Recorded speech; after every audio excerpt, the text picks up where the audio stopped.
Hi viewers, welcome back to Screen Time Pass channel. இன்றைக்கி நம்ம எங்கே போகிறோம் தெரியுமா? பழமுதிர்ச்சோலை. ஆமாங்க, மதுரையில் இருக்கிற பழமுதிர்ச்சோலைன்ற முருகனோட சந்நிதிக்கு தான் நம்ம போக போகிறோம். அங்கே போகும்போதே இன்னும் 2 கோயில் இருக்குது. அதை பற்றியும் நான் என்னன்றதை சொல்கிறேன். அங்கேயும் நம்ம போகிறோம். கேமரா அலோவ் பண்ணாங்கன்னா கண்டிப்பாக உங்களுக்கு எல்லாத்தையும் காமிக்கிறேன். திண்டுக்கல்லேருந்து 65 கிலோமீட்டரும், திருச்சியிலேருந்து 120 கிலோமீட்டரும் இருக்குங்க. மதுரையிலேருந்து 18 கிலோமீட்டர் இந்த கோயிலுக்கு. இந்த கோயிலுக்கு செல்லணுன்னா ஒரு சுலபமான வழி. திண்டுக்கல்லேருந்து நத்தம் வழியாக இந்த கோயிலுக்கு ஈஸியாக போயிடலாம். அது வெறும் 67 கிலோமீட்டர் மட்டுமே. இந்த கோயில் அமைஞ்சிருக்கிற இடம் அழகர் வனம்னு சொல்லி அழைக்கிறாங்க.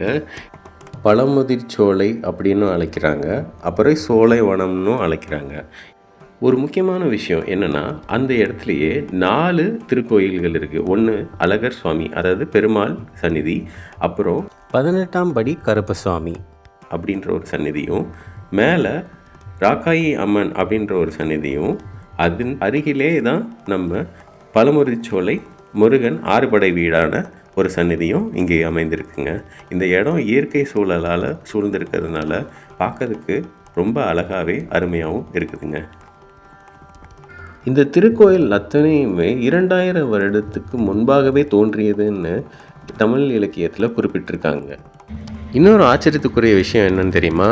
முருகப்பெருமான் இந்த இடத்துல தோன்றி ஔவையாருக்கு ஞான பழத்தை வழங்கியது இந்த இடத்துலேருந்து தான்.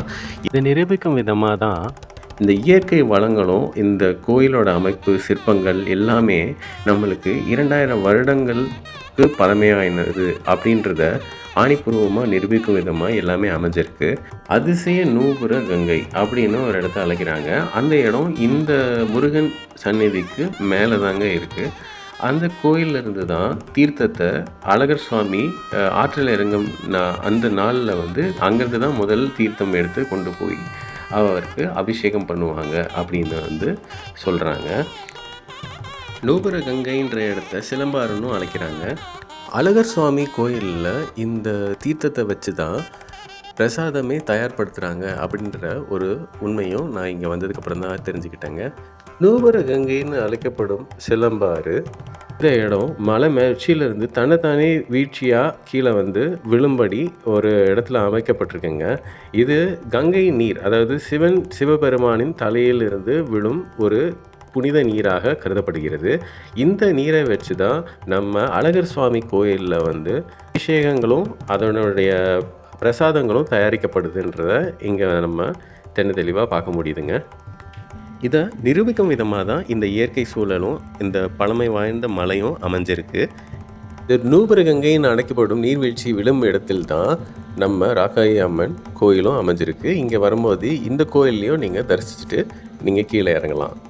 நீங்கள் ஆன்மீக சுற்றுலா செல்லணும்னு ரொம்ப நாள் நினச்சிட்டு இருந்தீங்கன்னா கண்டிப்பாக இந்த இடத்துக்கு வாங்க. இது உங்களுக்கு மன அமைதியை நல்லாவே தரும். ஏன்னா இந்த இடம் அவ்வளோ அழகாக இருக்குது, அமைதியாகவும் இருக்குது. இப்போ நீங்கள் பார்க்குறது ஆறுபடை வீட்டில் ஒரு வீடான முருகன் வழிபாட்டு ஸ்தலம் தான் இது, பழமுதிர்ச்சோலை முருகன் சன்னிதானம்.